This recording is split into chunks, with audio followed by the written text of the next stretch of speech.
Shalom. All praises to the Most High Yah and His wonderful Son Yahushua. Yah being God in Paleo-Hebrew, and Yahushua being Christ in Paleo-Hebrew. This is a prophetic teaching on King James Stuart, Antichrist, and the Stewarts as Elijah. Beloved, let us open up the scriptures and hear the prophecy. In the book of Revelations, chapter 20, verse 6, it is written, "Blessed and holy is he that hath part in the first resurrection. On such the second death have no power, but they shall be priests of Yahweh and of Yahushua, and shall reign with him 1,000 years." This vision speaks of the Eastern Byzantine Empire, where saints, priests, and missionaries bore the name of Christ. But prophecy does not stop there. In Revelations 20:7, it warns, "And when 1,000 years are expired, Satan shall be loosed out of his prison." And so when the Byzantine fell, the West rose and Rome exalted herself. The papal throne claimed supremacy, and the spirit of Antichrist was unchained into the earth. In that season, the Lord raised the Stuart, King James Stuart, crowned in England, Scotland, and Ireland. He was chosen to safeguard the word, to put the scriptures into the hands of the people, and to declare Rome for what it was.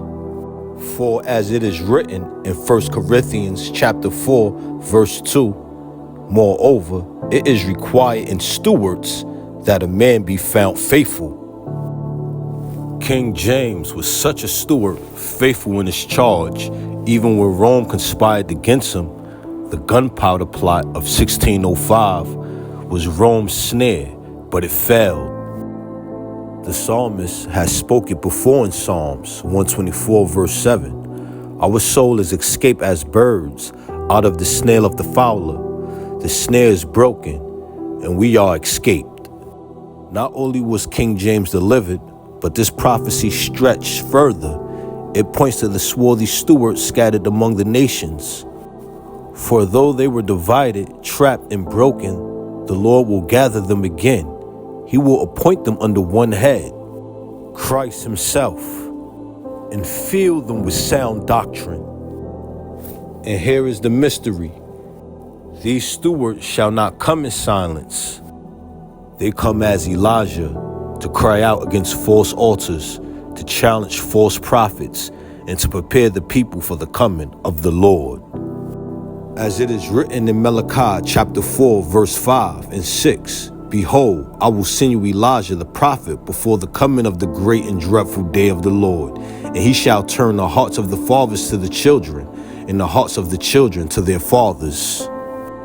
In Luke chapter 1, verse 17, the angel prophesied of John the Baptist, "And he shall go before him in the spirit and power of Elias, to turn the hearts of the fathers to the children, and the disobedient to the wisdom of the just, to make ready a people prepared for the Lord."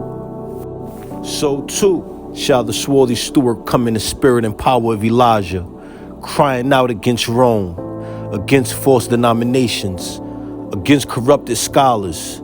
They will turn hearts back to the old ways, back to the sound doctrine of the scriptures. For Rome is still the harlot of Revelation 17 and 4, seated on 7 hills, holding a cup of abominations, and the word warns us. In 2 Thessalonians 2 and 3, "Let no man deceive you by any means, for that day shall not come, except there come a falling away first, and that man of sin be revealed, the son of perdition." The steward's risings and Elijah's spirit shall reveal the man of sin, expose the false church, and call the faithful back to truth.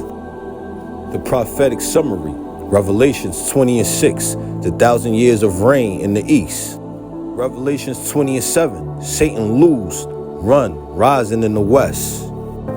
1 Corinthians 4 and 2, the stewards required to be faithful. Psalms 124 and 7, the snare broken, the stewards escaping and regathered.